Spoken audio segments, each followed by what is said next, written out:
So I just finished getting ready for my date. David Webb is taking me on a date and I'm really excited. I've never really been on a proper date before, and yeah. And so I just finished getting ready. I've got this cute dress on and did my hair up, got a little bow. I think I look cute, I don't know.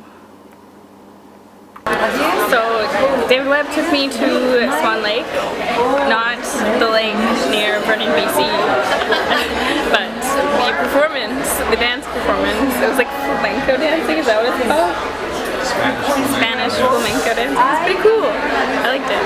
And he was super judgmental of all the little 4-year-old dancers though, but they were dang cute. And now we're at the Nam. There's David Webb. I wasn't super judgmental of the little kids. He was so judgmental. He was like, they'd be gone. They're cut. I just said it's a tough business. If it was my company, they'd be fired. That's so rude. He would fire these little kids. Fire 4-year-olds. What a guy. But we're at the Nam, which is my favorite restaurant ever, because it's all vegetarian and it's all delicious, and I'm super hungry, and yeah.